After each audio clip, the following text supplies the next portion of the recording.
Boni dengan Mulai narasumber dari kita. adik-adik. Baik. Dari adik-adik, baik. Kita mulai dengan adik-adik. Adik milenial. Iya, keren. Saya dengar Mbak Ita. Baik.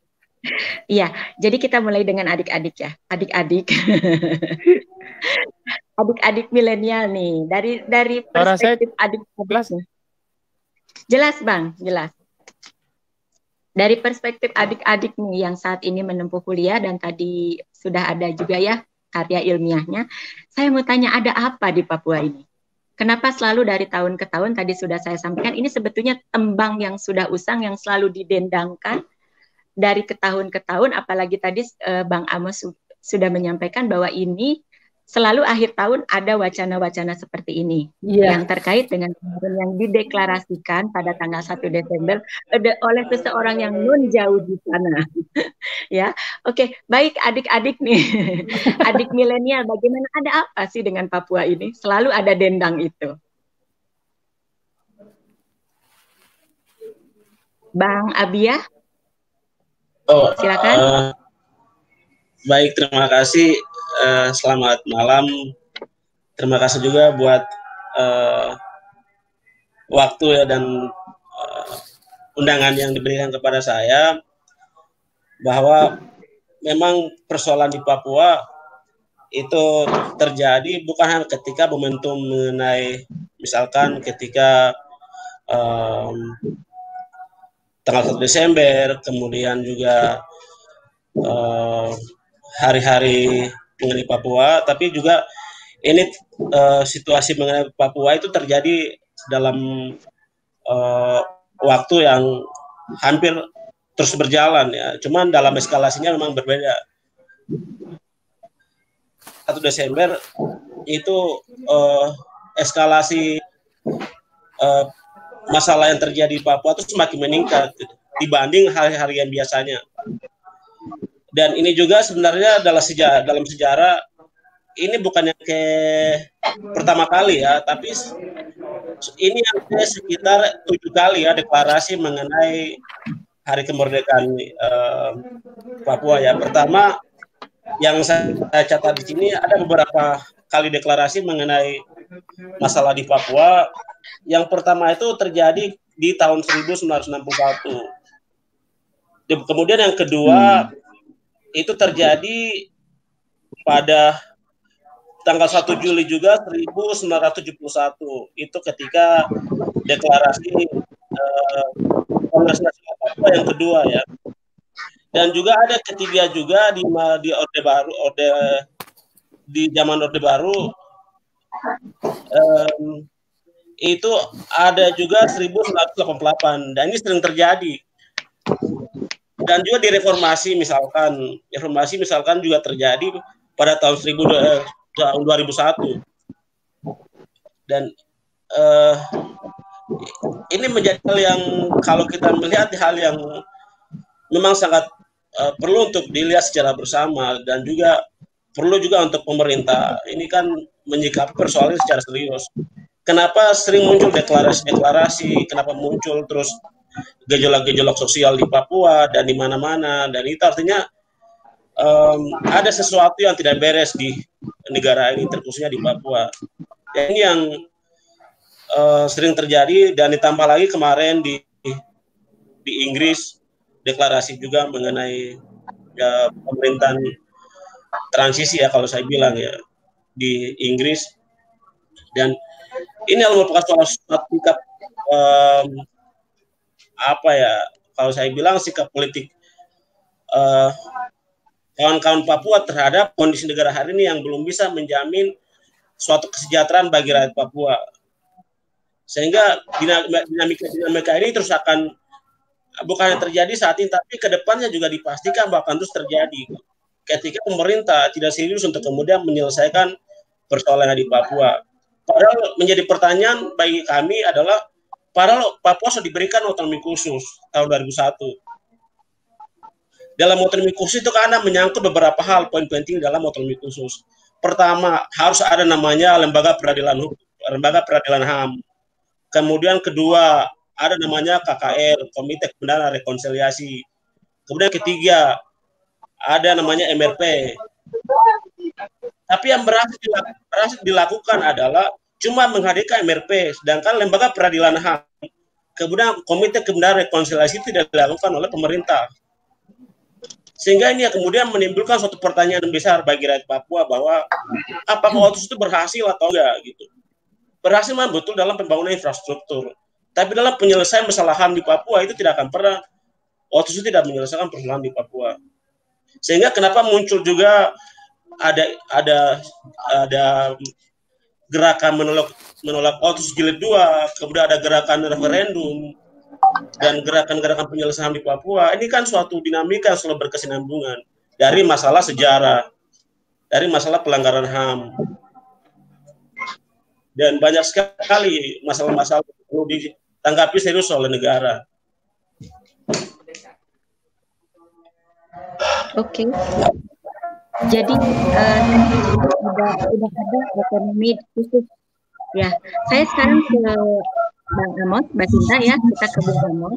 Bung Amos, tadi ada otonomi khusus di Papua yang tentunya ini pemerintah bertujuan untuk bagaimana membuat Papua ini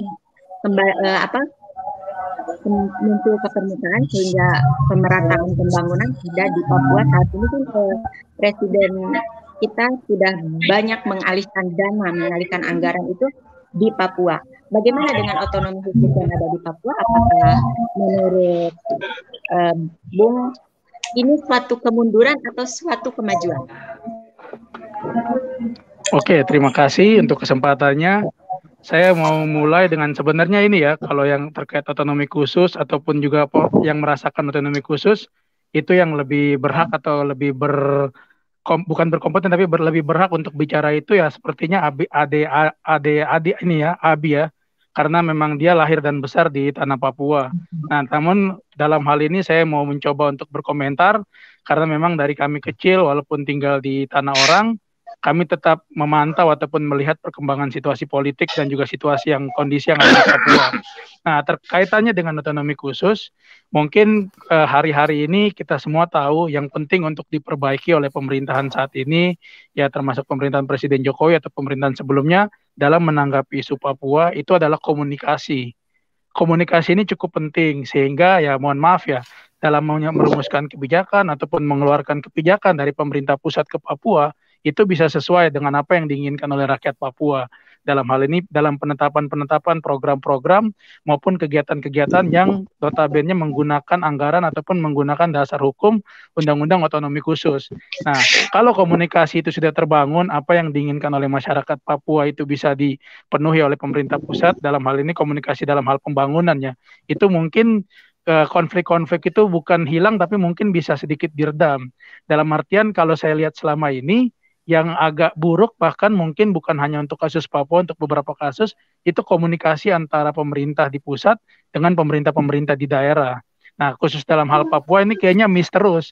Kenapa miss? Ya, ada orang-orang oknum-oknum tertentu lah, saya tidak mau sebut kelompok mana ataupun anggota mana, yang itu mengambil keuntungan dari miscommunication atau komunikasi yang terputus antara pemerintah di Jakarta dengan di Jayapura dan juga Manokwari dalam hal pemanfaatan otonomi khusus. Nah, kalau untuk terkait dengan apakah otonomi khusus ini kemajuan atau kemunduran, itu kan tidak bisa kita sebut maju atau mundur atau gagal. Itu perlu lagi evaluasi mendalam, perlu lagi penelitian mendalam, dan perlu juga kita tanya masyarakat yang ada di Papua. Tapi yang saya bisa dengar dan saya bisa rasakan, otonomi khusus ini seperti kalau dulu ada salah satu pastor di LIPI itu beliau bilang, otonomi ini seperti awan, bisa dilihat oleh orang-orang Papua, tapi tidak bisa dirasakan atau disentuh. Jadi ya itulah yang mungkin perlu dievaluasi dalam artian ini kalau bicara otonomi khusus. Nah, komunikasi dan juga istilahnya apa ya, pemanfaatan otonomi khusus yang kurang maksimal dan mungkin kurang melibatkan masyarakat Papua, inilah yang diambil oleh oknum-oknum tertentu. Seperti yang beberapa hari ini mungkin kita dengar ada yang kelompok ini melakukan deklarasi kemerdekaan, tapi ditolak oleh kelompok yang lain. Nah, di sini kan kita lihat ada konflik of interest antara kelompok-kelompok yang mengatasnamakan perjuangan rakyat Papua. Nah, dalam tanda kutip. Nah, ini yang perlu kita pemerintah di pusat perlu melakukan komunikasi yang lebih intens. Seperti tadi Adi Abi bilang, mungkin otonomi khusus berhasil melahirkan MRP. Tapi selanjutnya apa? Apakah hanya sekedar melahirkan MRP dan mohon maaf bagi-bagi kekuasaan, atau bagaimana ya? Intinya kenapa otonomi khusus itu dikeluarkan atau diterbitkan itu untuk akselerasi percepatan pembangunan di tanah Papua. Nah, dalam hal pembangunan di tanah Papua, ini masyarakat Papua ini manusia, bukan orang atau robot yang disetir. Jadi jangan hanya sekedar dijadikan sebagai objek, tapi juga subjek. Jadi dalam pembangunan, dalam melakukan perumusan pembangunan di tanah Papua itu harus melibatkan masyarakat Papua, dan yang pasti melibatkannya ini bukan dalam artian semuanya, tapi memang perwakilan-perwakilan yang memang punya hati untuk membangun Papua. Ya entah itu dia mau orang asli Papua, itu lebih bagus kalau dilibatkan, tapi ada juga orang-orang yang mungkin bukan asli Papua tapi punya hati untuk Papua. Itu sih kalau misalnya kita lihat dari sudut pandang itu. Sehingga kenapa? Ya kembali lagi masalah kesejahteraan ini cukup penting. Kalau dibilang pembangunan yang sekarang dilakukan, oke, itu mungkin merubah Papua dalam artian membuka akses segala macam. Tapi kita harus tanya lagi ke masyarakat Papua, apakah itu yang dibutuhkan mereka? Nah, bahkan kemarin kita kecolongan, ada hutan di daerah Papua yang dibakar oleh salah satu perusahaan asing, ya saya juga kurang tahu nama perusahaan itu apa, tapi yang jelas di situ kan ada pelanggaran-pelanggaran terhadap hak wilayah. Jadi karakteristik orang Papua itu kan beda dengan di Jawa. Kalau di kami, ya tanah adat itu harus dijaga dengan nyawa, bukan dengan begitu saja dilepas. Itu mungkin yang harus komunikasi antara pusat dan daerah, antara dalam hal ini antara Jakarta, Jayapura dengan Manokwari, itu harus lebih intensif lagi. Sehingga apa yang menjadi kebutuhan masyarakat Papua itu bisa disediakan oleh pemerintah pusat, dan jangan hanya menjadikan mereka objek, saya ulang sekali lagi, tapi jadikan juga mereka sebagai subjek. Saudara-saudara kita ini kan banyak juga putra-putri Papua yang lahir di Papua atau yang orang asli Papua yang memang punya pikiran dan konsep-konsep cerdas ke depan untuk membangun Papua. Nah, kalau secara keseluruhan, kalau kita tadi Abi bilang masalah kesejahteraan, yang satu hal yang kita lupa, kita selalu membuat kebijakan dan mengeluarkan kebijakan yang lari dari dasar negara yang sudah diwariskan oleh para pendiri bangsa kita, yaitu apa? Pancasila. Dalam hal menyikapi isu di Papua, itu seringkali ya mohon maaf ya, aparat juga seringkali hanya menegakkan sila ketiga, tapi lupa akan sila kelima dan kurang menggunakan sila kedua. Mungkin ini yang harus ke depan lebih humanis, lebih manusiawi, dan juga tetap ya kalau misalkan memang ada gerakan pengacau atau lain segala macam yang membahayakan masyarakat Papua, itu harus ditindak tegas, dan itu perlu. Namun dalam hal ini mungkin harus melihat-lihat juga sisi-sisi dari kebudayaan dan kultur yang ada di masyarakat Papua, bagaimana pendekatan, dan kembali lagi saya tekankan bahwa pentingnya komunikasi antara pemerintah di pusat, Jakarta dengan Jayapura dan Manokwari, sehingga miss-miss yang nantinya menimbulkan kekacauan ataupun menimbulkan permasalahan baru itu tidak dimanfaatkan oleh oknum-oknum yang sesuai diangkat dalam tema diskusi pada malam hari ini, yaitu maklar politik. Atau dalam beberapa diskusi dengan Bang Boni Hargen, saya dulu pernah dengar juga ada istilahnya itu peternak politik. Nah, jangan-jangan isu Papua ini yang dari saya kecil sampai besar itu belum selesai, sengaja dipelihara oleh oknum-oknum peternak politik ini. Saya tidak mau menuduh siapa, tapi yang terpenting bagaimana kita mengatasi miss-miss komunikasi yang selama ini mungkin terjadi, itu bisa terjalin kembali. Ya itu sih mungkin sedikit pengantar dari saya, nanti bisa diperdalam di dalam diskusi kita lah dengan kawan-kawan yang mungkin menyaksikan juga, dan dengan abang saya Bang Boni Hargen. Terima kasih. Baik, terima kasih. Mungkin kita langsung ke Bang Boni aja ya, supaya mumpung Bang Boni sepertinya sinyalnya sudah bagus, nanti setelah itu langsung Mbak Tirta yang bertanya kemudian. Baik, selamat malam Bang Boni, bagaimana? Jelas? Makasih Mbak Ita. Ya, udah jelas. Udah jelas. Ya, begini. Diskusi kita hari ini kan kenapa fokusnya soal Papua? Karena memang ada beberapa isu besar yang saat ini menjadi gangguan keamanan nasional. Selain persoalan radikalisme, munculnya ormas berjubah agama, hadirnya Rizik Syihab dan sebagainya yang coba kembali cukup mengganggu ruang publik. Tapi juga ada gejolak di Papua, deklarasi secara sepihak oleh Benny Wenda di Inggris tentang kemerdekaan Papua, bahkan dia mengangkat dirinya sebagai presiden sementara. Ini semua adalah isu-isu yang memang menjadi perhatian kita. Bagaimanapun ya, kita berangkat dari semangat yang sama bahwa nasionalisme, patriotisme itu semangat dasar yang harus menjadi jiwa perjuangan kita. Nah, saya sepakat dengan adik-adik tadi Abi maupun Amos ya, bahwa memang fakta yang ada di Papua ada persoalan kemiskinan, masyarakat masih jauh dari kesejahteraan. Pertanyaannya adalah kenapa itu terjadi? Pemerintahan Pak Jokowi dari awal muncul dengan satu filosofi membangun Indonesia dari pinggiran.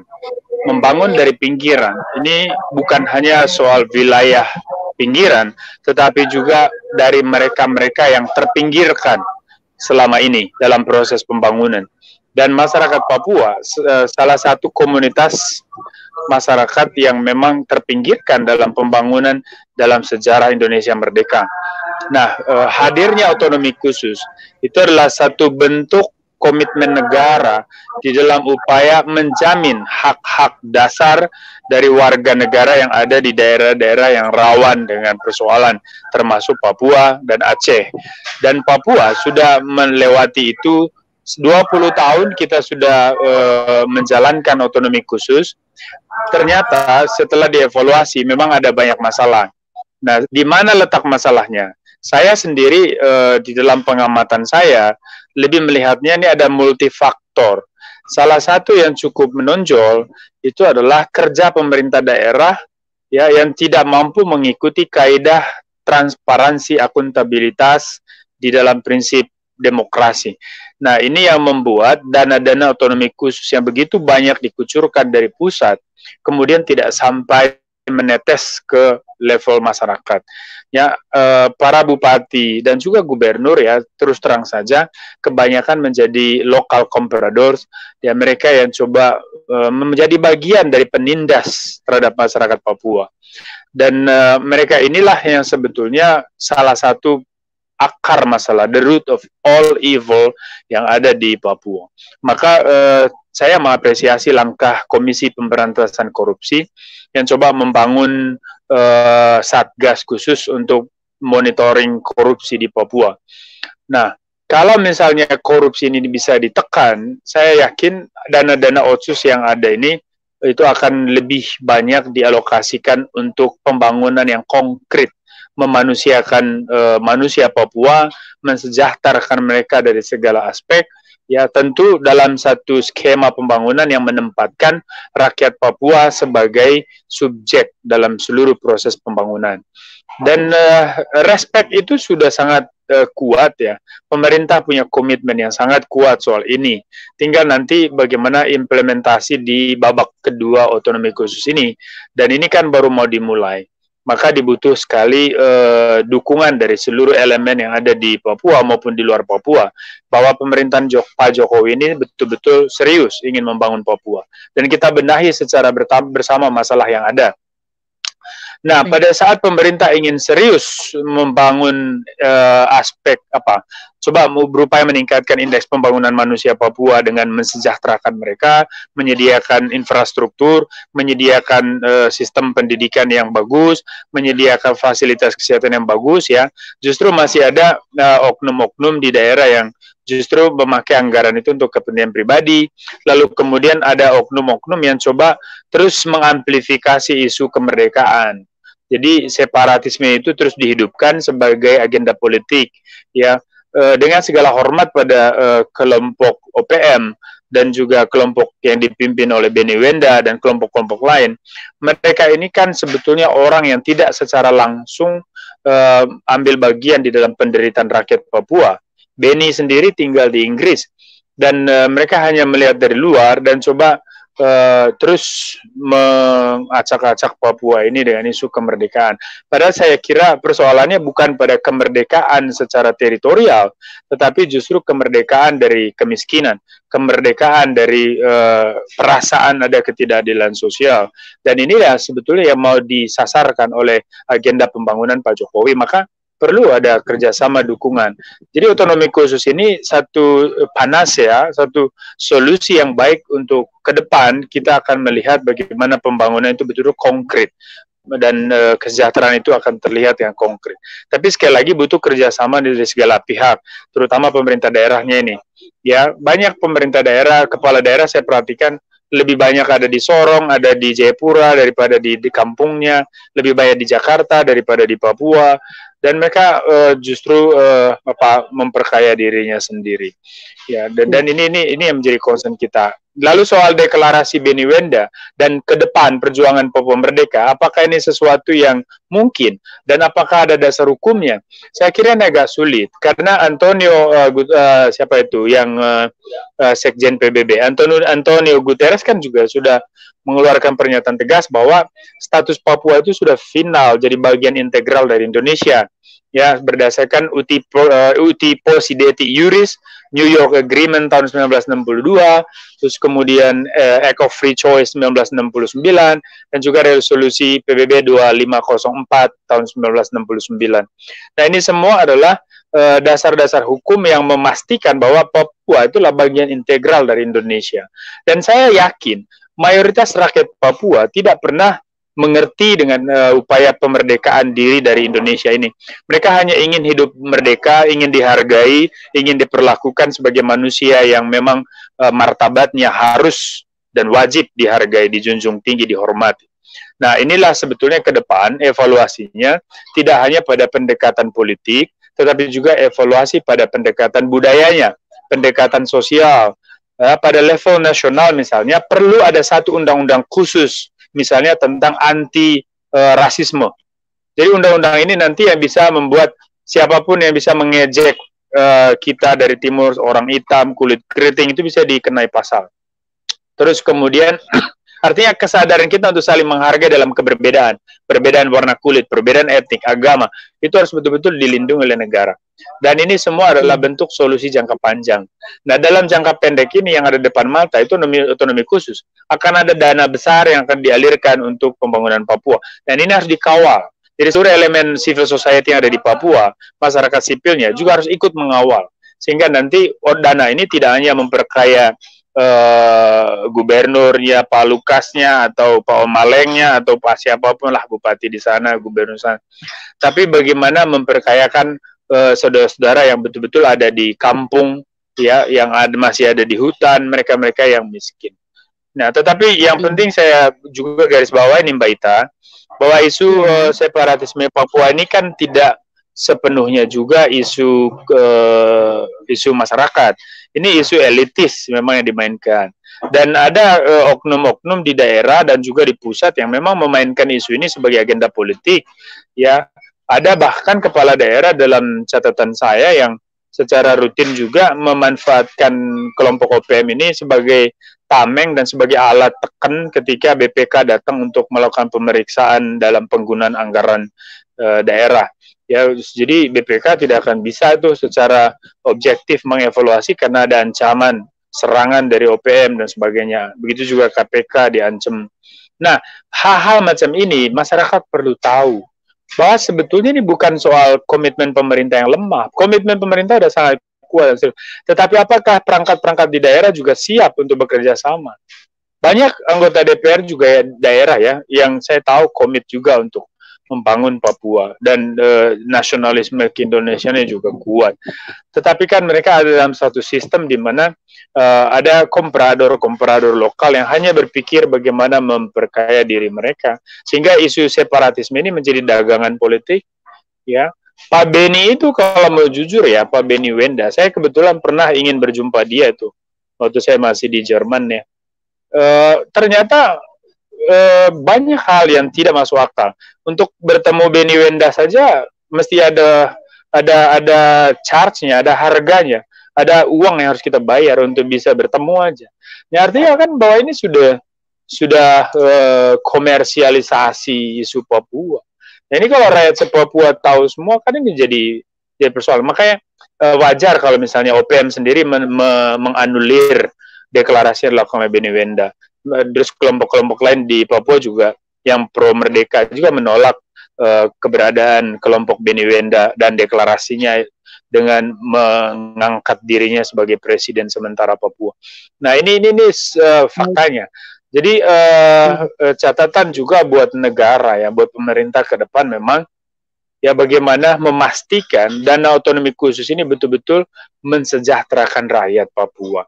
Dan adanya perusahaan-perusahaan besar di Papua, baik Freeport maupun perusahaan-perusahaan lain, itu harus benar-benar bisa memberdayakan masyarakat Papua. Jadi jangan jadikan Papua hanya sebagai sapi perah. Kan itu sebetulnya solusi-solusi macam ini akan bisa menekan semua gejolak politik yang ada di sana maupun gejolak keamanan. Saya nggak suka kalau misalnya selalu kita seret ini ke persoalan ini tentara yang salah, ini aparat kepolisian yang salah. Itu tidak sesederhana itu. Karena tentara juga ada di sana, justru melindungi masyarakat yang sangat berpotensi untuk disandra oleh kelompok separatis ataupun gerakan pengacau keamanan, apapun lah istilahnya. Karena mereka disandra, kalau tidak berpihak ke mereka akan dibunuh. Ya, sementara di sisi lain ini perang antara tentara dan kaum separatis ini kan juga ada di wilayah di mana masyarakat sipil tinggal. Jadi risiko keamanan untuk rakyat yang tidak mengerti apa-apa ini sangat tinggi. Sehingga kehadiran aparat itu justru mau melindungi mereka. Saya sepakat bahwa beberapa peristiwa di masa lalu, ya kemarin-kemarin soal kekerasan, itu harus diproses hukum. Ya itu sekarang semua sedang berjalan, bahkan ada tim investigasi khusus soal kematian almarhum pendeta, terus kemudian beberapa saudara yang lain juga. Nah, artinya bahwa komitmen pemerintah ini jelas. Nah, tinggal nanti bagaimana kita memahami konflik Papua ini secara bijaksana dan menyeluruh. Jadi jangan dengan satu narasi hegemonik, narasi tunggal yang dibangun oleh kelompok-kelompok yang ingin Papua merdeka, baik yang ada di sini maupun yang ada di luar negeri. Karena justru hebohnya Papua itu lebih karena propaganda di media-media di luar, propaganda di media-media internasional yang selalu menyudutkan pemerintah Indonesia. Saya kira jawabannya di mensejahterakan rakyat Papua itu aja. Kalau semua rakyat Papua itu sejahtera dan mereka dihargai sebagai manusia, ini harus digarisbawahi. Dihargai sebagai manusia, sama seperti yang lain. Di muka bumi ini kita semua sama, apapun rasnya, apapun etniknya, apapun warnanya. Semua kita sama, punya martabat dan berdiri pada jarak yang sama kalau ditarik dari garis konstitusi. Artinya bahwa penghargaan itu penting. Baru kita bicara soal uang. Kita bicara soal lain-lain. Ya, mulai start dari penghargaan. Maka ini bicara pendekatan budaya. Bagaimana kita menghargai makna tanah bagi rakyat Papua itu seperti apa? Makna hutan bagi rakyat Papua itu apa? Makna seorang perempuan bagi rakyat Papua itu macam mana?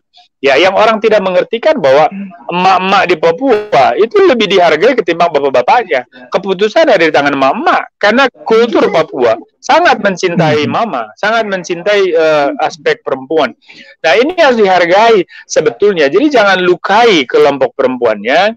Otomatis ini itu akan sedikit mengurangi tensi. Dan ya, saya kira itu, dan juga memang perlu ada skenario, security skenario saya bilang ya, skenario keamanan yang juga berdasarkan pengamatan lapangan, penelitian yang melibatkan para ahli untuk memetakan di mana kantong-kantong kelompok separatis ini dan harus dilokalisir sehingga nanti betul-betul benturan itu hanya antara yang ingin mengacaukan negara dengan aparat kita. Nah, itu sah hukumnya. Dan itu sah, tentara harus ada di sana, polisi harus di sana, sah itu hukum. Nah, sehingga korban sipilnya tidak perlu terjadi. Nah, sipil ini yang harus kita lindungi. Jadi kalau semakin mampu kita melokalisir titik-titik konflik, terus kemudian upaya melindungi masyarakat ini nanti, ya katakanlah perbanyaklah bangun itu perkampungan yang lebih modern dikit lah.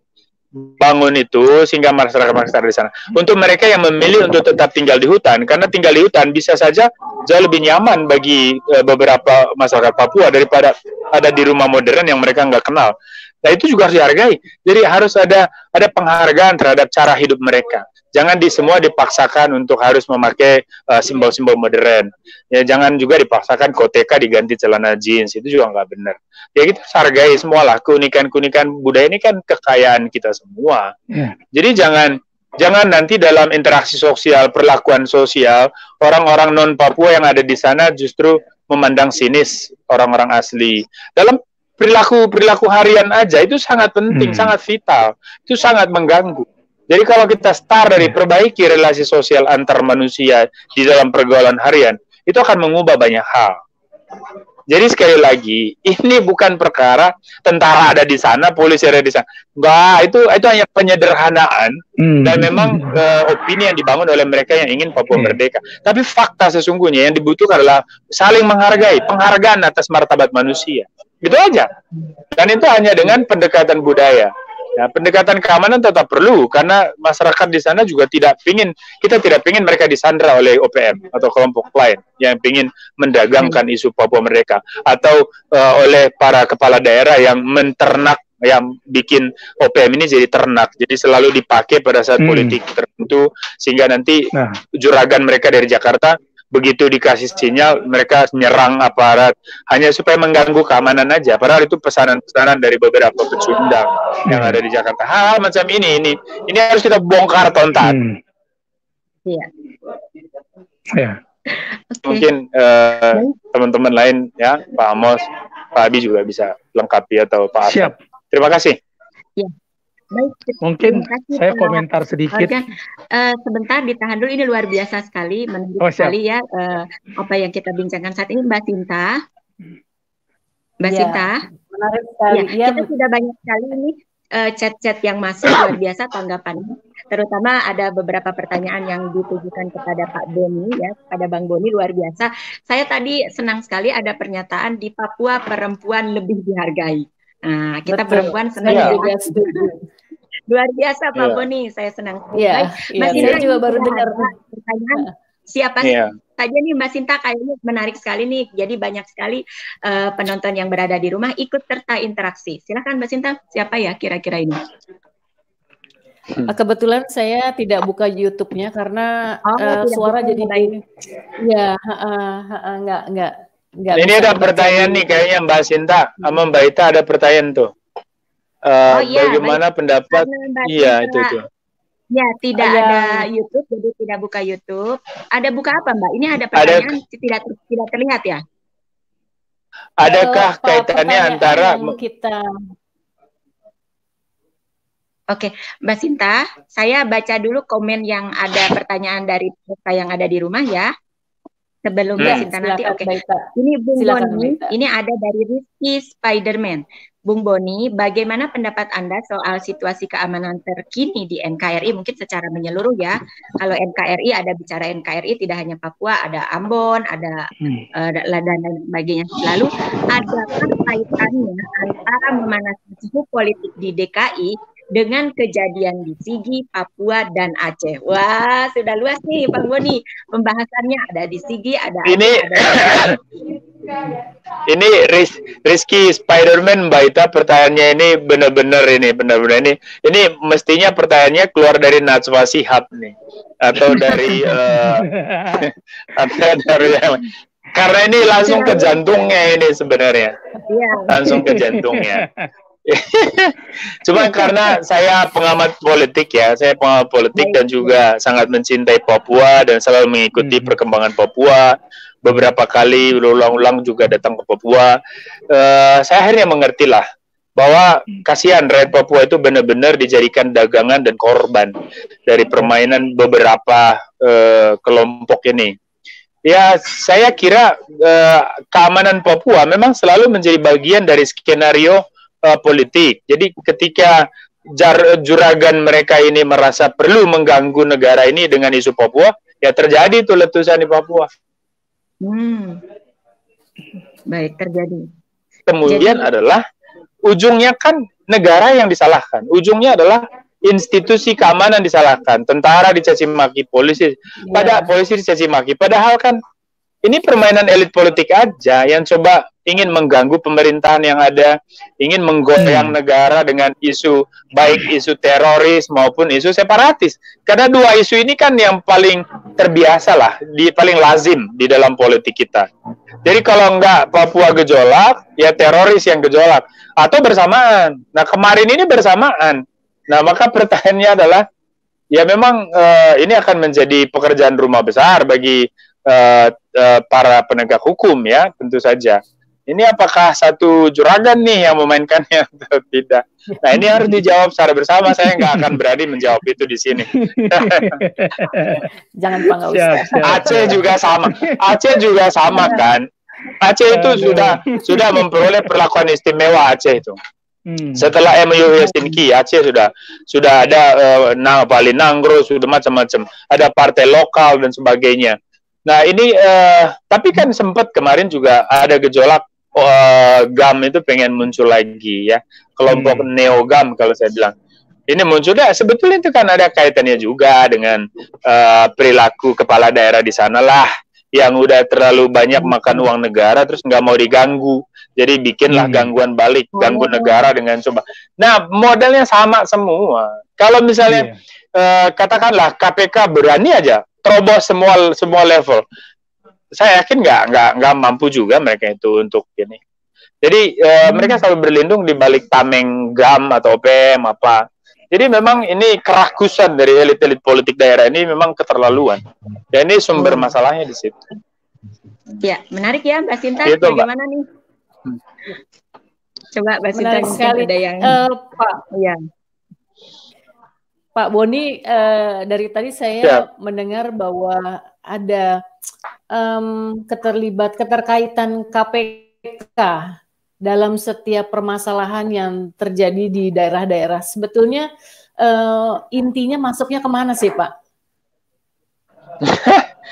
Mbak Sinta masih ingat kan kejadian belum lama ini? Bagaimana ketika KPK ingin menangkap beberapa pejabat daerah Papua yang lagi ada di salah satu hotel di Jakarta, dan mereka melakukan serangan balik tuh. Serangan balik terhadap petugas KPK itu luar biasa lah. Di negara hukum di abad 21 masih ada praktek kayak gitu. Dan bisa gitu mereka kuat gitu loh. Bisa menang gitu loh. Nah bagaimana kalau KPK-nya datang ke KPK, BPK-nya datang ke Papua maksud saya. KPK datang ke Papua. Ya tentu mereka lebih berani lagi. Kenapa? Karena ada juragannya, pastilah ada juragan. Artinya, nah hal-hal macam ini yang memang tidak pernah dibahas oleh teman-teman yang selalu menjual isu Papua di luar negeri, di media-media internasional. Kita sepakatlah bahwa kekerasan di Papua itu harus dihentikan, sepakat. Tidak boleh ada lagi lah pertumpahan darah itu. Tetapi kan kita harus mengerti juga, siapa yang memungkinkan tumpah darah itu terjadi? Siapa yang membuat kekacauan? Siapa yang mempermainkan keadaan ini? Siapa yang mengadu domba ini? Nah ini yang harusnya ditangani oleh negara itu orang-orang ini nih, oknum-oknum ini. Gitu Mbak. Apakah sudah mulai terdeteksi atau tercium Pak? Itu nanti tanya ke aparat aja kali itu ya Mbak Sinta ya. Kalau kita kan cuman bisa ngomong aja. Perlu penyelidikan lebih dalam. Lihat ada wilayahnya itu teman-teman polisi. Bang Boni, menarik Siap, nih ya. Baik. Bang Boni, ini kan seseorang yang tadi disampaikan itu mengaku sebagai presiden. Nah, kalau yang namanya presiden itu kan harus ada wilayahnya, harus ada rakyatnya. Nah ini siapa dia yang aku tuh rakyat yang di mana? Yang kayaknya yang di Papua. Nah ini bisa kena itu kan itu karena dia sendiri warga negara asing. Ya itu kan lucunya Pak Beni Wenda itu. Ya, kalau PBB kan udah jelas sikapnya dari Sekjen PBB itu udah jelas. Nah, wilayah yang diklaim mana, terus kemudian semua kriteria sebagai sebuah negara itu dia nggak punya. Dia nggak punya. Mereka yang mau merdeka di Papua aja, OPM aja nggak ngakuin dia. Tetapi kan kita tidak boleh melihat deklarasi Beni Wenda itu hanya sebagai mainan, nggak bisa. Ini adalah upaya untuk menaikkan level perjuangan Papua Merdeka itu ke strata yang lebih tinggi. Kalau selama ini hanya berupa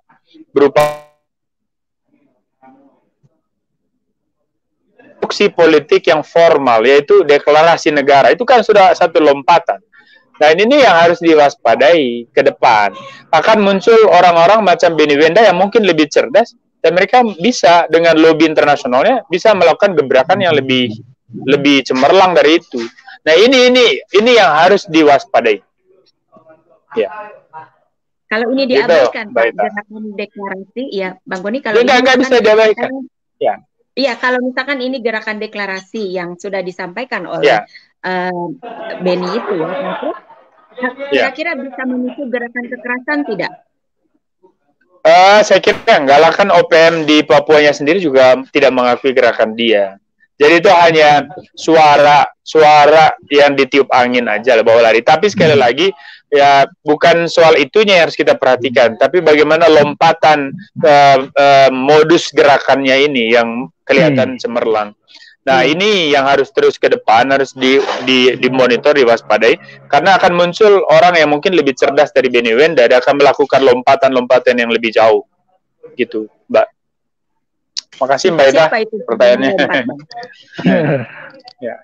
Bang Boni, kira-kira yang melompat itu siapa? Kelinci. Itu Adinda Amos dulu deh. Coba Pak Amos dulu deh yang jawab deh, Pak Amos dulu. Seru sekali atau yang Pak Adi. Bang Amos siapa nih kira-kira yang melompat nih? Kelinci mungkin, Mbak.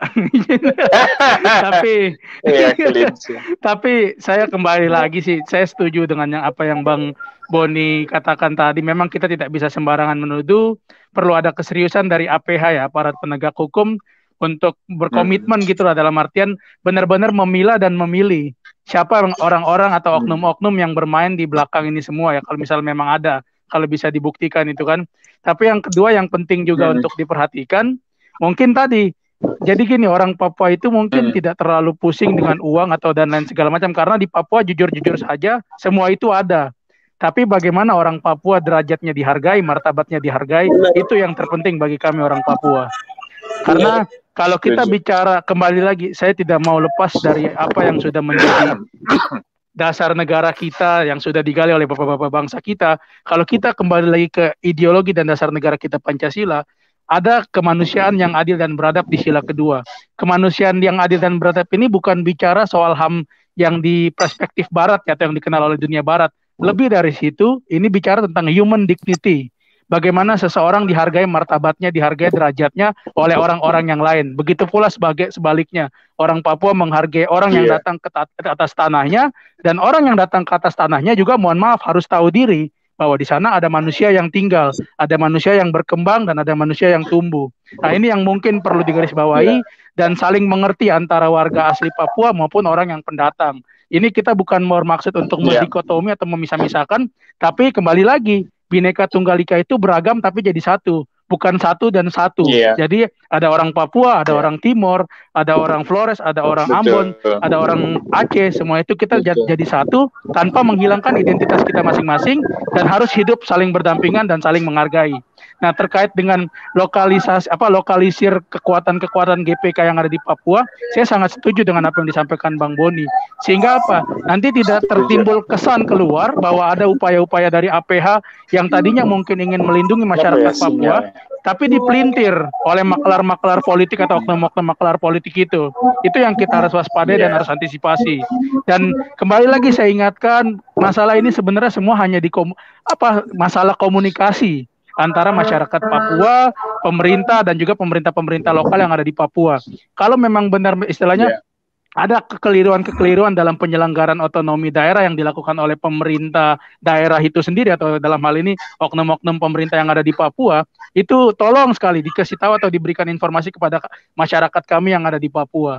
Nah, salah satu informasi yang bisa didapatkan masyarakat yang melalui akses komunikasi. Bagaimana komunikasi dibangun, bagaimana masyarakat bisa lihat apa yang ada di Jakarta, dan juga dari Jakarta bisa memantau apa yang ada di Papua.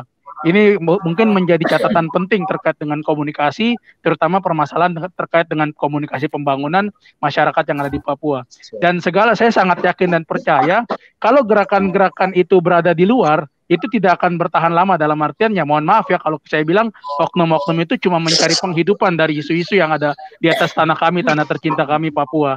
Itu sih kalau pendapat saya. Nah, kalau terkait dengan apakah mereka akan bertahan atau kita harus bersikap seperti apa, saya kira pemerintah juga memang perlu antisipasi, perlu waspada, tapi jangan terlalu berlebihan, karena yang saya takutkan ketika kita melakukan respon yang terlalu berlebihan, itu justru akan memperbesar dari gerakan-gerakan ataupun juga volume ataupun ya volume dari terkait gerakan-gerakan yang mereka angkat dari luar negeri sana. Dan saya sangat percaya orang yang benar-benar berjuang untuk tanah Papua itu tidak akan meninggalkan tanahnya. Bahkan kalau dia di luar, dia akan kembali dan sama-sama membangun Papua yang benar-benar merdeka. Merdeka dari kemiskinan, merdeka dari kebutuhan, merdeka dari keterbelakangan, dan merdeka dari segala macam hal yang membuat bangsa Papua tidak bisa maju. Itu pendapat dari saya. Jadi tidak usah takut kalau memang dia mau berjuang untuk Papua, kembali kita sama-sama bangun Papua dalam bingkai kesatuan negara Republik Indonesia. Karena kalau menurut saya yang dibutuhkan rakyat Papua itu bukan sekedar merdeka secara politik, tapi kemerdekaan ekonomi. Bagaimana masyarakat Papua bisa membangun daerahnya sendiri, membangun tanahnya sendiri, membangun kampungnya sendiri dengan cara-cara yang ada di Papua, dengan budaya yang ada di Papua, dan bagaimana mereka bisa diberikan ruang seluas-luasnya untuk mengapresiasi diri sendiri dan mengapresiasi tanahnya. Kalau menurut saya seperti itu. Terima kasih. Terima kasih. Mbak Sinta, dari tadi senyum-senyum manggut-manggut ya kita ya, senang sekali ya pemaparan.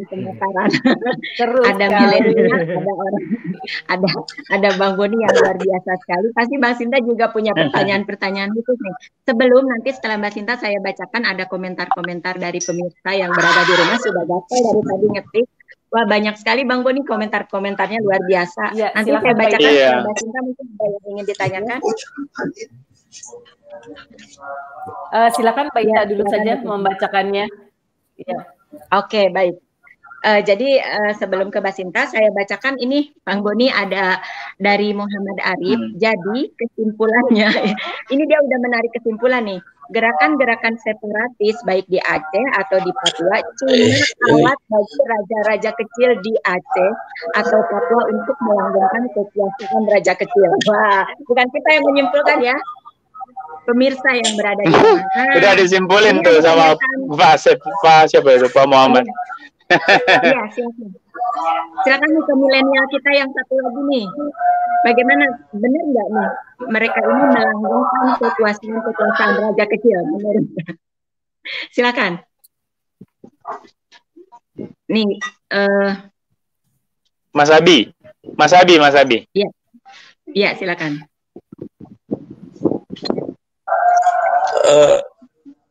Saya coba menambah dikit apa yang disampaikan sama Kakak Amos ya. Memang betul bahwa apa yang disampaikan oleh Bang Boni betul bahwa memang kucuran anggaran untuk Papua itu kan ada dari APBN, APBD, kemudian alokasi umum dan alokasi khusus dan juga dana tambahan infrastruktur. Namun kenapa dana sebesar sebanyak itu tidak bisa memberikan suatu dampak positif bagi masyarakat yang ada di Papua. Memang sepakat juga bahwa memang kurangnya pengawasan dari KPK terhadap penggunaan anggaran tersebut. Namun juga perlu diketahui begini, coba. Ini saya juga meneliti terkait dengan implementasi otonomi khusus di Papua. Bahwa kenapa masyarakat Papua selalu terjadi namanya konflik horizontal antara masyarakat Papua yang pendatang dan juga masyarakat Papua yang orang asli Papua. Karena apa?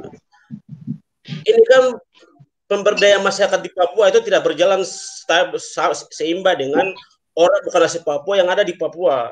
Karena mereka mendapatkan alat produksi terlebih. Mereka mengalami suatu perubahan sosial terlebih dahulu sebelum orang Papua. Dan artinya kalau ketika mereka datang ke Papua, terjadi namanya hegemoni budaya, terjadi namanya hegemoni perekonomian di situ. Artinya kita orang Papua belum siap, kemudian ada datang orang yang sudah mengerti mengenai teknologi, mengerti mengenai apapun dia bisa melakukan secara mandiri. Ini kita orang Papua itu merasa bahwa ada hegemoni sesuatu perekonomian di situ. Karena kita belum siap, tapi ini tiba-tiba ada orang yang datang baru dengan pola kehidupan yang baru. Dan ini yang perlu diketahui juga bahwa Papua bukan hanya terkait dengan anggaran, terkait juga dengan bagaimana pengembangan sumber daya manusia yang ada di sana. Sehingga tidak akan menciptakan ketergantungan masyarakat Papua terhadap negara. Itu yang perlu digarisbawahi. Ini kan ketika pemerintah kasih ini namanya pembodohan terhadap masyarakat Papua. Bagaimana pemerintah itu membuat suatu masyarakat bisa berdiri di kaki sendiri. Caranya apa? Saya melakukan kajian mengenai itu. berapa aturan teknis yang dilakukan oleh MRP, DPRP, dan DPRD itu sangat bertentangan dengan aturan yang ada di Jakarta, bahwa tidak bisa itu bertentangan dengan nilai Pancasila. Padahal kita punya otsus loh. Mana lebih tinggi? Undang-undang atau peraturan menteri? Peraturan menteri bisa membatalkan undang-undang. Padahal hierarkinya mana lebih tinggi? Undang-undang. Terus kenapa bisa peraturan menteri bisa membatalkan undang-undang? Begitu juga dengan misalkan lambang budaya. Lambang itu diatur dalam otonomi khusus pasal 2 mengenai bintang kejora. Tapi ketika bintang kejora dikibarkan, itu mendapatkan tindakan yang dari kepolisian. Padahal itu dijamin oleh undang-undang.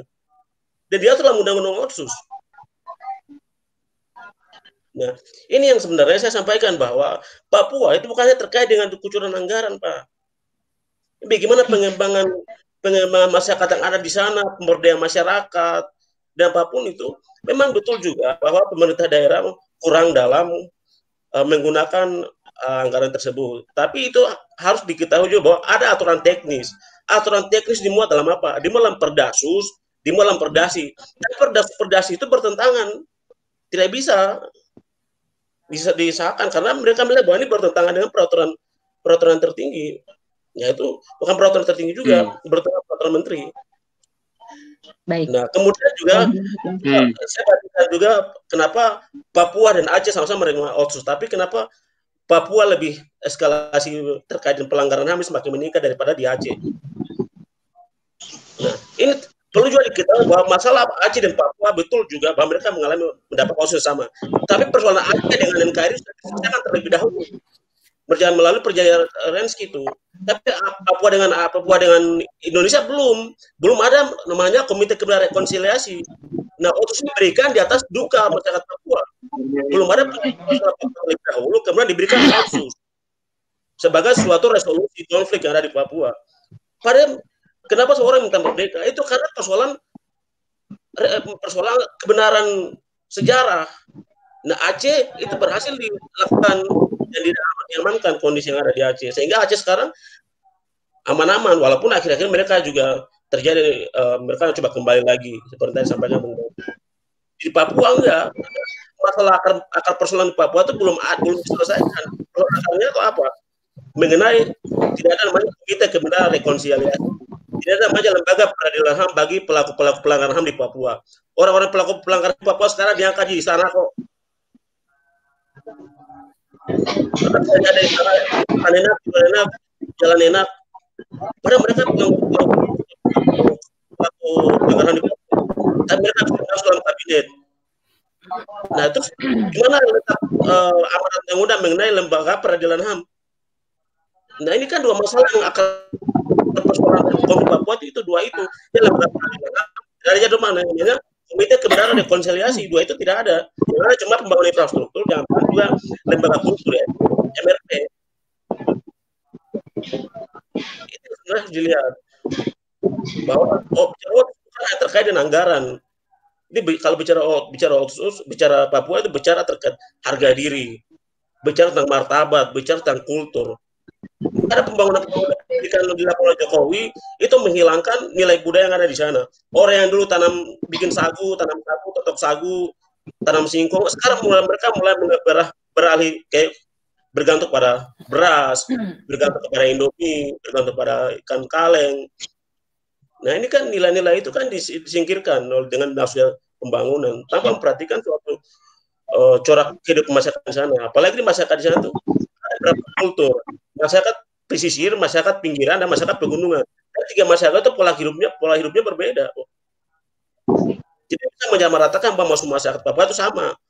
Tidak. Iya. Ada masyarakat pinggiran, ada masyarakat pesisir, ada juga masyarakat pegunungan.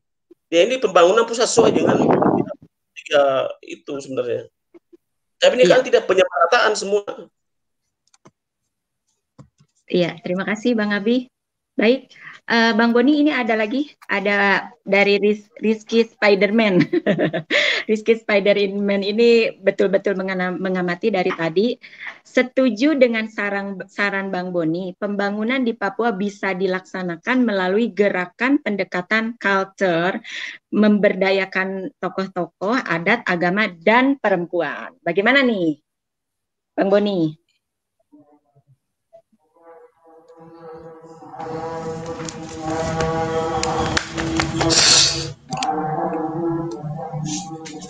Baik, mungkin ada kendala jaringan di Bang Boni. Mbak Sinta, sepertinya ada kendala ya. Iya, sedikit tadi Mbak. Iya, sepertinya Bang Boni ada kendala agak ya. Naik, bagaimana? Agak naik turun sedikit tadi. Iya, iya. Iya. Sinyalnya agak jelek. Iya, betul. Ini mungkin malam ini kurang bagus sinyalnya. Hilang. Iya, Oke, tadi saya mendengarkan Adik Abi ya bicara mungkin sedikit curol gitu ya mengenai apa perasaan masyarakat Papua saat ini. Saya bisa mengambil sedikit kesimpulan bahwa memang terlalu kompleks ya masalah di Papua dan ini sengaja seperti ditelantarkan oleh pemerintah sebelum Pak Jokowi. Menurut saya demikian, sehingga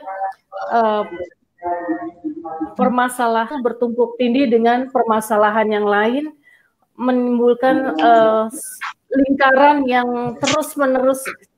Kalau jangan sampai membesar dan masalah-masalah seperti ini yang dimanfaatkan oleh orang-orang seperti Benny Wenda itu. Kalau menurut saya demikian, dan juga Pak Boni tadi sebut juragan-juragan yang punya kepentingan. Jadi sebetulnya cara mencari solusi yang paling baik mengenai masalah-masalah kemasyarakatan di Papua saat ini ya Pak Boni. Iya, baik. Ini jaringannya Bang Boni sudah bergabung kembali. Sudah bisa kembali Bang Boni? Iya.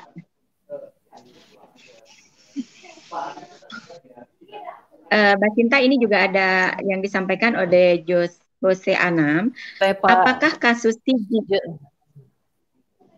dan gerakan deklarasi yang dilakukan Benny Wenda di Papua ada kaitannya dengan suhu politik di DKI? Tadi sudah dijawab oleh Bang Boni. Bang Boni mungkin sedang berada. Oh ya, Bang Boni sudah bergabung kembali. Bagaimana Bang Boni? Bisa didengar kembali? Kembali. Sudah kembali. Baik, Bang Boni tadi menarik sekali apa yang disampaikan oleh adik-adik kita nih, ada Abi, ada Bang Abi, ada Bang Amos. Di pertanyaan. Ya. Sebentar, jadi ya.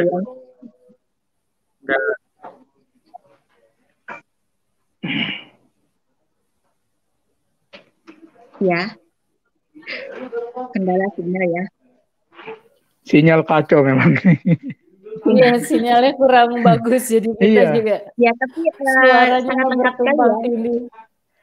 Diskusi kita malam hari ini ada dari darah mudanya Papua, ada dari pengamat politiknya Bang Boni yang sudah sangat luar biasa mengamati berbagai kondisi yang ada di tanah air.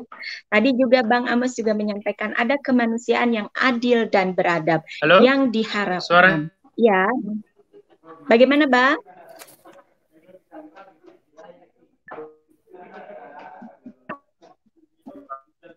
Ya, baik Bang Amos, tadi ada yang disampaikan ada kemanusiaan yang adil dan beradab yang disampaikan oleh Bang Amos. Terus ada juga soal anggaran yang disampaikan oleh Bang Adi.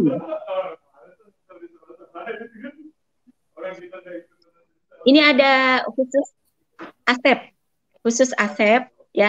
Mbak Sinta saya bacakan ya dari khusus Asep. Ini ada right Bung Riki dan cocok dengan Bang Boni sesuai dengan peta sosiologis yang disampaikan Bung Adi. Saran praktis, yuk kita ajak Yeni Wahid ke sana. Oh, boleh aja. Ini usulan Kang Asep ini juga cerdas. Karena memang dulu Gus Dur sukses mengamankan gejolak Papua itu sepanjang memerintah. Karena Gus Dur mengedepankan simbol budaya. Menekatkan pendekatan budaya, pengakuan terhadap simbol-simbol budaya, pengakuan terhadap martabat manusia Papua itu benar-benar ditunjukkan di dalam sikap politik pemerintah. Dan sekarang sebetulnya Pak Jokowi melakukan yang sama, tidak ada bedanya. Bedanya di mana? Ketika zaman Presiden Abdurrahman Wahid, ini pengaconya ini mungkin belum senakal sekarang lah. Kalau sekarang nih kan, yang bikin kacau ini nakalnya udah kelewat ini, udah makin nakal, makin ganas. Makanya kalau ada pertanyaan ini, kenapa ya ketika ada tokoh ormas yang selalu bikin kacau di ruang publik itu kemudian pergi ke negeri orang, lalu kemudian gejolak Papua ini yang terus meningkat. Lalu kenapa kok tiba-tiba ada serangan teroris bersamaan dengan gejolak Papua lagi? Jadi ini seperti tamparan berlapis terhadap negara. Saya kira ini sebetulnya menjelaskan memang ada mainan politik di balik ini semua. Tapi sekali lagi kita tidak bisa menyelesaikan itu, hanya urusan pemerintah penegak hukum di situ. Ya, tetapi kembali ke tema kita, saya kira apa yang dibilang Abi itu benar, bahwa pengakuan terhadap martabat masyarakat Papua, martabat manusia Papua, itu hal yang sangat sentral. Ya, mesti ini dicatat sebagai salah satu poin di dalam evaluasi Otsus dan juga segala bentuk skenario pembangunan ke depan di Papua. Ya, kalau tadi dikatakan bahwa kenapa Aceh kelihatan agak lebih istimewa dari Papua, saya kira enggak juga sebetulnya. Sama sekali tidak ada perlakuan yang berbeda. Hanya mungkin kultur dan juga di otonomi khususnya Aceh itu memang ada kebijakan-kebijakan yang tidak ada di Papua. Misalnya ada partai lokal di Aceh, di Papua ada. Nah, dengan adanya partai lokal di Aceh, sebetulnya positifnya adalah mereka yang ingin Aceh merdeka itu kemudian terkonsentrasi di satu partai. Nah, partai-partai lokal lain itu kelihatan memang beberapa tidak mengarah ke perjuangan Aceh merdeka, sehingga kontrol terhadap aspek keamanan dan politik di Aceh itu lebih mudah. Nah, pertanyaannya adalah apakah Papua juga perlu ada partai lokal ke depan? Nah, ini yang mungkin harus dikaji oleh para ahli ya, untuk memikirkan plus minus kalau misalnya nanti ada partai lokal di Aceh. Saya katakan beberapa plusnya dan juga minusnya. Plusnya misalnya dengan adanya partai lokal, nanti aspirasi-aspirasi dari mereka yang menjadi masyarakat dari masyarakat Papua ini akan terkanalisasi ke dalam partai politik, sehingga kelihatan siapa yang mau Papua merdeka, siapa yang hanya ingin memperjuangkan kesejahteraan, siapa yang hanya ingin bicara soal pengakuan martabat sebagai manusia. Nah, jadi kelihatan nanti mereka-mereka adalah pemain politik itu pasti akan ngumpul di satu partai tertentu. Nah, tinggal nanti bagaimana mereka bisa bersuara di level nasional. Partai-partai lokal ini harus berkoordinasi ke partai nasional, partai di pusat. Nah, disitulah sebetulnya manajemen politiknya kan lebih mudah, sehingga tidak melulu apapun yang terjadi di Aceh, di Papua itu selalu yang disudutkan adalah aparat keamanan atau negara. Ya, sehingga nanti ada ruang juga buat teman-teman Papua untuk bersuara. Ya, tetapi dengan asumsi bahwa manajemen politik oleh negara itu benar-benar terukur dan terkendali. Nah, ini apa? Tapi negatifnya ada juga. Dengan adanya partai lokal, itu juga bisa terjadi institusionalisasi gerakan Papua Merdeka. Nah, di sini sebetulnya bukan soal mana yang paling mungkin, dua-duanya mungkin. Nah, tinggal bagaimana kemampuan negara di dalam manajemen politik. Di situ yang akan menjadi PR ke depan kalau misalnya ada solusi partai lokal gitu. Jadi sekali lagi ya, semua mengharapkan pengakuan martabat itu, penghargaan terhadap human dignity itu memang aspek yang sangat sentral, sehingga perlu menjadi perhatian negara dalam hal ini, ya. Dan sekali lagi saya bilang itu masuknya ke ranah cultural approach, pendekatan budaya yang harus masuk ke sana. Jadi kita harus mulai dengan memberdayakan perempuan-perempuan Papua, penghargaan terhadap karya-karya perempuan. Bagaimana iya, karena banyak karya-karya kreasi lokal dari ibu-ibu Papua yang belum berhasil kita nasionalisasikan, kita nasionalkan, kita promosikan di level nasional maupun internasional. Nah, ini harus terus karena sebetulnya gitu, sederhana aja, kalau kita masuk ke batinnya masyarakat Papua, ya, yang mengendalikan rumah tangga itu mama, ibu, bukan bapaknya. Segalak-galaknya seorang anggota OPM, kalau istrinya ya sudah memerintahkan A, dia kan ikut A. Nah, ini yang harus kita pahami juga, psikologi sosial. Nah, gitu. Jadi memang banyak sih PR. Banyak ahli Papua sih, tapi kebanyakan ahli juga kan datang dari luar. Jadi mungkin tidak sampai menembus relung batin masyarakat Papua. Hanya melihat fakta-fakta yang di luar. Kalau saya kan memang saya orang timur, jadi memahami betul bagaimana naluri denyut jantung masyarakat timur tuh kayak gimana. Oke. Gitu Mbak Ita, Mbak Sinta. Ya, Bang Boni luar biasa nih, Bang Boni mengamati bagaimana culture di Papua yang berkaitan dengan perempuan. Jadi dengan kata lain, kalau ini menurut kita berandai-andai ya, kalau seandainya di Papua ini banyak berkiprah perempuan-perempuan masuk ke dunia politik, masuk ke yang di tempat-tempat strategis, misalkan yang mengambil sebagian mengambil jadi bupati, jadi DPR, ya. Apakah ada perubahan yang signifikan untuk Papua? Saya yakin. Itu terjadi. Saya yakin. Makanya saya bilang, ayo pemberdayaan di sektor pendidikan, beri beasiswa banyak-banyak, tidak hanya kepada laki-laki, prioritaskan perempuan Papua. Banyak sekali saya temukan adik-adik perempuan Papua yang cerdas, dan hanya bisa hidup di kampungnya, tidak bisa dibawa keluar. Kita bisa bawa mereka ke tempat yang dimana dia layak untuk sekolah dengan baik, karena potensinya besar. Ya, beasiswakan mereka ke luar negeri, kemanapun, atau ke Jakarta, atau ke kampus-kampus di Jawa, supaya ada interaksi kultural di sana. Terus kemudian mereka juga makin diperkaya, sehingga pulang ke Papua mereka layak menjadi pemimpin, dan mereka yang bisa mengerti bagaimana membangun manusia Papua. Kalau para bapak di Papua, dari pengalaman saya perhatikan, hampir 90% pejabat daerah maupun nasional dari Papua itu hanya mikirin perutnya, dan perut ke bawah. Perut ke bawah aja yang mereka pikirin. Makanya kalau masuk Jakarta, pesta pora, foya-foya, perut ke bawah tuh. Aduh, maaf ya. Jadi dulu, ini saya curhat dikit ya Mbak Ita, ya Mbak Sinta. Iya. Dulu kan sempat ada berita, ada fitnah ke saya ketika satu malam itu dulu berapa tahun lalu, saya ditemukan di satu kafe di kota, dan kemudian itu yang fitnah soal narkoba kan. Padahal waktu itu saya dites kan negatif karena saya nggak kenal dunia begitu. Tapi kenapa saya ada di situ? Karena saya menemui teman-teman Papua DPRD yang memang sedang di situ. Dan saya berkepentingan untuk menjumpai mereka. Ya, pada saat yang sama memang petugas dari BNN juga datang. Akhirnya semua pengunjung diperiksa. Kebetulan karena saya mungkin public figure, ya udah akhirnya dijual lah beritanya. Tapi kan periksa di tempat segala macam kan negatif. Tapi ini contoh bagaimana teman-teman ini masuk ke Jakarta justru nyarinya tempat-tempat hiburan kayak gitu.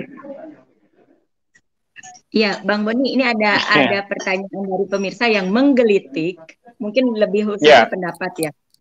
Bagaimana jika Yeni Wahid bisa diajak ke Papua? Bagaimana nih? Apakah bisa jadi penyejuk untuk Papua nih? Ya, sangat mungkin. Tergantung. Mbak Yeni kan mewarisi pemikiran ayahanda Gus Dur. Saya yakin sih sosok perempuan seperti Mbak Yeni, ya, termasuk Mbak Puan Maharani, itu juga tokoh-tokoh perempuan ini harusnya dikedepankan di dalam segala bentuk komunikasi politik maupun sosial dengan masyarakat Papua. Mereka yang harus dihadirkan ke sana untuk berbicara dengan tokoh-tokoh Papua. Jadi kita harus, udahlah, kita tinggalkan ini patriarkisme ini. Kita tinggalkan ini paternalisme ini. Ini para bapak udah banyak gagalnya. Kita kedepankan perempuan. Iya, di mana-mana. Ya saya kan pendukung feminis juga ya. Para bapak ini kan apa ya, arogansi kelelakian, falosentrik itu memang cukup berbahaya sih di dalam pembangunan politik ya. Meskipun banyak para bapak yang hebat baik. Ya, tetapi ya saya yakin dengan kehadiran perempuan yang makin banyak di dalam ruang politik ya, politik akan menjadi lebih beradab, lebih sejuk, lebih damai. Karena dia pakai hati.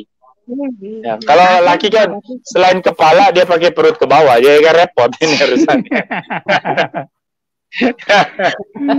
Maaf ya para bapak-bapak, kali ini Bang Boni memihak kami perempuan. Jadi kita mundur dulu. Ya, kembali ke tema utama nih Bang Boni, karena waktu juga ya seru sekali nih. Iya, kita udah harus mantap. Iya, mengungkap maklar politik Papua. Bang Boni, mengungkap maklar politik Papua. Siapa sih maklarnya itu? Siapa saja? Nah, iya. Nah, itu tuh dia harus dijawab bersama itu. Itu PR sih buat para penegak hukum lah. Oh gitu, PR ya. Iya, karena gini loh Mbak Ita, saya itu kan agak resah dan juga kesel aja. Kenapa sih udah puluhan tahun dari sebelum saya lahir sampai sekarang, saya udah tua, selalu bicara Papua itu selalu bicara soal ini masyarakat versus aparat keamanan. Seakan-akan nih negara ini jahat, negara yang leviathan, negara yang jahat. Ya itu kan ujungnya saja yang orang lihat. Sebetulnya kompleks ini persoalan. Jadi saya tidak inginlah negara selalu disudutkan, tetapi saya juga tidak mau masyarakat Papua itu tetap tidak dihargai, tetap tidak berdaya, tetap miskin, tetap. Nah, mari kita selesaikan semuanya. Ada skenario-nya, dan ini soal komitmen aja. Ayo kita hargai pendekatan budaya tadi dengan pendekatan budaya, kita hargai masyarakat Papua. Mesti ada satu undang-undang yang saya bilang tadi, harus ada undang-undang anti rasisme itu clear, jelas. Siapapun yang menghina orang karena rasnya, karena etniknya, karena warna, itu harus dipenjara. Harus serius hukumnya. Sama seperti tegasnya hukum kita melawan narkoba, melawan terorisme dan sebagainya. Terus kemudian manajemen ekonomi sosial di Papua harus kita mengerti bahwa seperti yang Abi ngomong tadi itu benar sekali. Orang asli Papua belum siap untuk bersaing di pasar bebas ketika pendatang datang dengan modal dan pengetahuan yang sudah jauh lebih hebat dari mereka. Nah, ini harus ada kontrol. Disitulah fungsi negara, melakukan proteksi dan kontrol. Proteksi terhadap masyarakat, kontrol terhadap pasar. Kontrol terhadap pasar itulah itulah hukum demokrasi. Karena kita tidak menganut liberalisme murni, kita juga tidak menganut sosialisme. Maka karena ini demokrasi, kontrol negara pada sektor yang sentral, yang fundamental, ya, kontrol pasar supaya pasar jangan liar, dan juga proteksi terhadap masyarakat supaya dia tidak menjadi korban digilas oleh pasar. Nah, ini yang harusnya manajemen macam ini yang harus hanya bisa dimengerti kalau ada hati di situ. Pakai hati pendekatannya. Jadi pendekatannya pakai hati, ya Bu. Iya, pakai hati, betul. Iya, nggak perlu orang cerdas-cerdas terlalu banyak untuk membangun Papua. Hanya butuh orang punya hati, cukup sedikit pengetahuan dan selesai itu. Ya. Dan yang punya hati itu adalah para perempuan. Iya, dan jangan lupa Mbak Ita, saya juga hatinya kayak perempuan. Jadi agak tapi meskipun selera saya perempuan sih. Bang Boni tadi ada undang-undang etnis. Tapi Pak Boni, silakan Mbak. Ya Mbak Sinta. Sorry sebentar Pak Boni. Ya, Pak Boni tadi pendekatan terhadap masyarakat Papua, sejauh yang saya ketahui bahwa Pak Jokowi itu melakukan pendekatan menuju kesejahteraan masyarakat, lebih kepada mensejahterakan daripada segi keamanan ya Pak ya. Apakah ini sudah cukup? Apakah bisa diterapkan ini? Iya, itu sebetulnya. Mudah-mudahan pemerintah berakhir di 2024 ini sudah bisa terlaksana ya. Karena masyarakat Papua ini seperti terlantar udah beberapa tahun silam ini. Dari saya masih kecil pun kayaknya persoalan Papua ini tidak ada habisnya. Mudah-mudahan bisa selesai sekarang ya Pak ya. jadi saudara-saudara Amin. kita Iya. di Papua ini juga Amin. sudah sama semua kita. Dari ujung sampai Iya. ujung itu sama. Jadi gini, Ya, Pak. aku nggak mau bicara teori lah Mbak Sintaya, karena kan kalau bicara teori itu banyak pendekatan kalau bicara pembangunan. Ada yang melihat dari murni satu aspek, tapi ada yang mencoba melihat dari multi aspek. Ya, Pak Jokowi mungkin penekanannya di kesejahteraan, tetapi juga beliau juga mempertimbangkan pendekatan budaya dan kemudian pendekatan politik dan keamanan juga semua terinklusi. Ya, tetapi saya sih melihatnya begini, ketika pemerintahan ini sedang bekerja serius untuk membangun Papua, ya Trans Papua dan segala macam itu kan dibangun supaya nanti masyarakat itu bisa apa yang mereka hasilkan di kebun itu bisa dibawa ke pasar di kota dengan mudah. Jadi mobilitas sosial itu penting di dalam pemberdayaan ekonomi. Terus kemudian kalau mobilitas dan sarana transportasi dan jalan raya itu akses itu terbuka, akan terjadi interaksi sosial yang positif untuk pembangunan di segala dimensi. Nah, tetapi sekali lagi ada kelompok politik dalam pengamatan saya itu yang memang tidak ingin Papua ini dibangun dan menjadi maju seperti yang Pak Jokowi mau. Dan akhirnya mereka ini coba terus melakukan gangguan. Ada juga kepala daerah begitu mau diperiksa KPK, ya kan? Akhirnya ditiup fluid ke hutan, suruh OPM nyerah. Iya. Suruh OPM nyerah. Ya hal macam ini kan sangat pragmatis dan bersifat politis. Nah, tetapi ujungnya ketika mereka yang propaganda isu Papua di luar negeri, mereka hanya lihat comot ujungnya lalu mengatakan ada namanya kejahatan sistematis oleh negara terhadap masyarakat Papua di sana dan seterusnya. Orang tidak pernah mengerti konteks dari awalnya bahwa ada permainan-permainan politik yang memungkinkan terjadi kekerasan atau apapun peristiwa itu. Itu yang saya bilang. Jadi kasihan Pak Jokowi sebetulnya dan kasihan masyarakat Papua. Iya, banyak sekali yang dirugikan jadinya, terutama banyak yang dirugikan. Bagaimana Mbak Ita? Gitu. Iya, ini udah malam nih. Kita ini kali ya. Bincang-bincangnya seru sekali ya. Apa mau dilanjut? Sangat seru. Bisa semalaman ini. Iya, Bang Boni sedikit aja ya. Bang Boni tadi saya mendengar apa tuh? Iya, undang-undang etnis nih Pak ya, mengenai undang-undang etnis. Nah, andaikan undang-undang ini dibuat, nah bagaimana kalau seseorang yang berada di luar negeri seperti Boni Wenda itu membuat gerakan-gerakan yang bisa membuat kericuhan di NKRI? Beni itu ya. Begini, Beni ini kan nggak sendirian nih Mbak Ita. Kalau misalnya ya. Ya teman-teman yang mungkin sedang nonton kita juga tahulah. Kalau amatin pergerakan Beni itu kan bisa dia tiba-tiba ada di Solomon, bisa ada di Vanuatu, tiba-tiba ada di negara lain lah di sekitar selatan situ, tiba-tiba ada di Inggris lagi, tidak. Jadi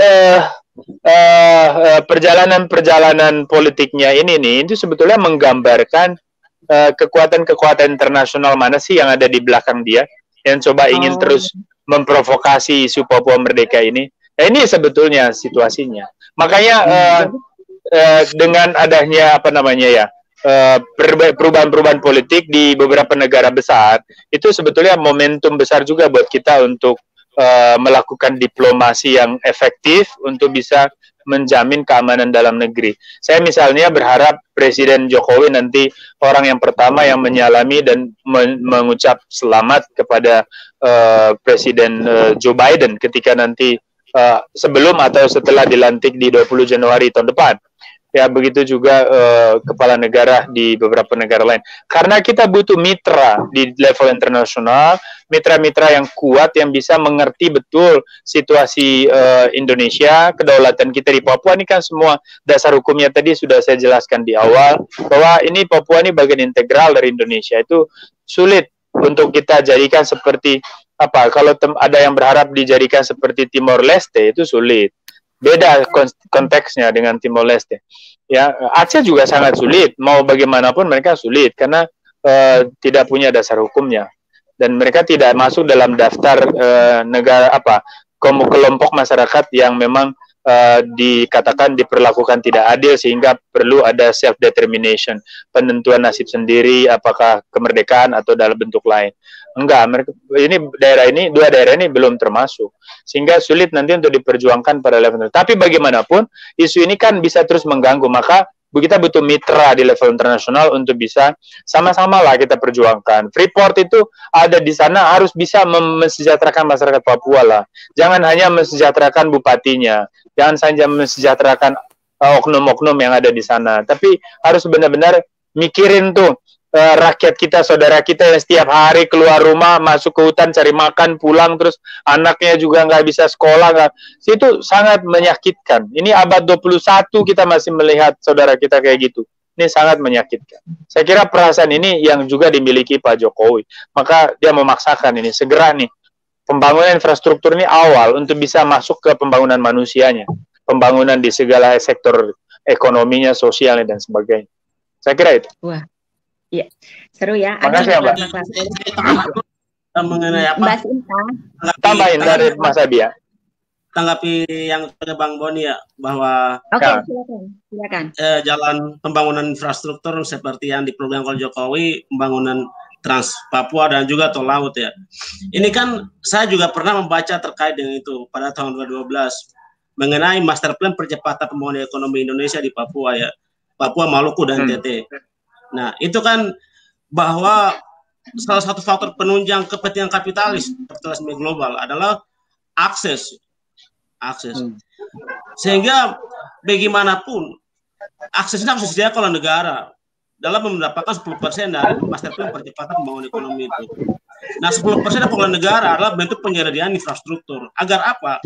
Agar supaya akses modal, akses kapital ini bisa sampai kepada pelosok-pelosok yang melihat bahwa dia memiliki suatu sumber daya yang berkualitas. Sehingga ini yang harus dipersiapkan pertama itu adalah infrastruktur. Kemudian juga yang kedua adalah bahwa boleh misalkan jalan Trans Papua itu bisa dilakukan, tapi tol lautnya tidak difungsikan sehingga siklus perputaran uang, perputaran modal itu tidak terjadi di Papua, tapi duit-duit yang di Papua itu semua siklusnya akan dibuang ke Pulau Jawa, sehingga itu yang tidak kemudian tidak meningkatkan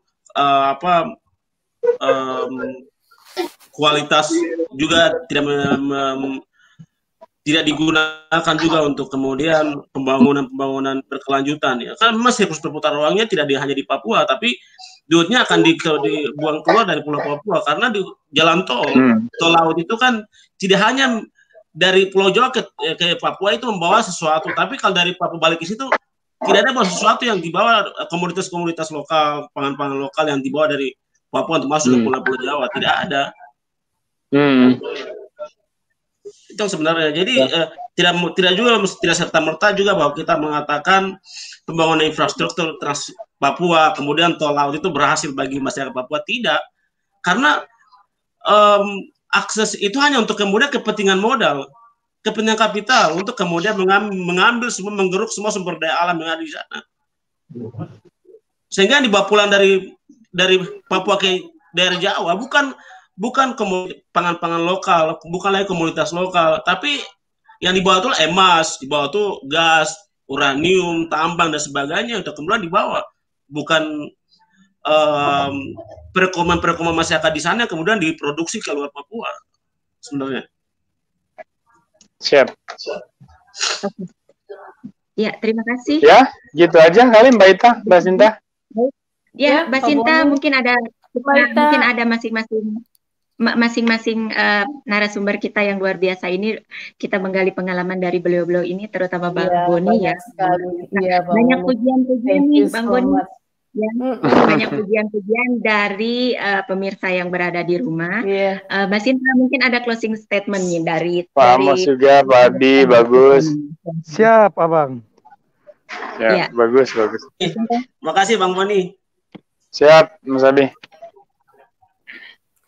Ya, terima kasih ya Pak Boni untuk kehadirannya malam ini, juga Ade Abi, Ade Amos ya. Terima kasih juga Siap, Mbak. untuk Ya, sama-sama. suara kalian agar bisa lebih terdengar lagi oleh pemerintah kita sekarang, dan mestinya suara-suara itu lebih bisa bergaung lagi ya, sehingga dari pemerintah pusat juga lebih mengerti bagaimana cara memajukan Papua tanpa melukai harga diri dan martabat masyarakat Papua itu sendiri. Begitu bukan Mbak Ita? Dan kita lebih baik nggak usah ya. Iya, bukan maksud saya tadi Mbak Cinta mungkin menyampaikan ada closing statement dari narasumber kita, ada Bang Abi, ada Bang Amos. Silakan Bang Boni, ada closing statement untuk malam ini bagaimana untuk Papua. Oh, cukup, saya baik. mungkin sedikit closing statement. Ya, dari Dinda Amos. Closing statement saya cuma singkat saja, bangun Papua dengan hati, itu yang paling utama. Dan saya sangat yakin dan percaya, saya diajari oleh orang tua saya dari kecil, Papua itu pertama kali didatangi oleh guru-guru Injil ya, dan salah satunya itu ada Pak Isakene dari Belanda. Beliau bilang, orang siapa yang bekerja di atas tanah ini dengan jujur, dia akan jalan dari kelimpahan menuju kelimpahan yang lain. Tapi orang siapa yang bekerja di tanah ini dengan tidak jujur atau curang, dia akan hilang dengan sendirinya dan tanah itu akan makan dia. Karena kami orang Papua sangat yakin dan percaya, dimanapun kami berada, tanah yang kami injak itu adalah tanah yang hidup. Dia tidak diam, walaupun dia dirusak, dia tidak diam, tapi akan tiba suatu saat, dia akan memakan orang-orang yang memang oknum-oknum yang memang ingin merusak tanah yang kami cinta itu ya, bumi cendrawasih Papua. Jadi betul yang dibilang Bang Boni tadi, bangun Papua dengan hati. Itu yang harus jadi di garis bawahi tebal-tebal dan di bold betul-betul. Itu closing statement dari saya. Terima kasih. Ya. Bang Amos mungkin silakan. Tadi saya sudah ini ya, siap. Oke, Abi ya. Bang Abi ya, Bang Abi silakan. Statement saya ini pertama, bangunlah rakyat Papua dengan hati, dengan cara membangun manusianya terlebih dahulu. Karena ketika manusianya sudah siap, dia akan bersaing secara sehat. Tidak ada penindasan manusia yang satu terhadap manusia yang lain. Itu yang saya harus sampaikan, bahwa ketika sudah ada manusianya sudah siap, kita akan selalu bersaing dengan sehat. Itu aja yang saya sampaikan. Wah, menarik sekali ya bicara tentang Papua, Bang Boni Hargen, Bang Abi, dan Bang Amos. Iya, jadi harapan kita ada kemanusiaan yang adil dan beradab di Papua, ada pembangunan dengan hati, membangun Papua dengan hati, dan yang pasti ada sentuhan culture, dan satu lagi, ini Bang perempuan. Ada perempuan. Kita butuh sentuhan Papua. Siap. Sentuhan perempuan di tanah Papua. Mantap. Betul. Baik, kita belum pernah dengar dari bawah ya. Perlu ada sentuhan perempuan di tanah Papua. Wah. Luar biasa, Mbak Ita, Mbak Sinta. Makasih. Pak Aten, makasih moderator. Ya, terima kasih banyak. Terima kasih banyak atas malam hari ini. Terima kasih banyak, bagi Abang. yang mendengarkan siaran delay atau siaran tundanya, silakan untuk like, share, dan komen di channel ini. Ya, silakan. Kami tunggu apresiasinya. Silakan untuk memberikan masukan. Billahi taufiq wal hidayah. Assalamualaikum warahmatullahi wabarakatuh. Waalaikumsalam warahmatullahi wabarakatuh. Salam sejahtera, Tuhan berkati.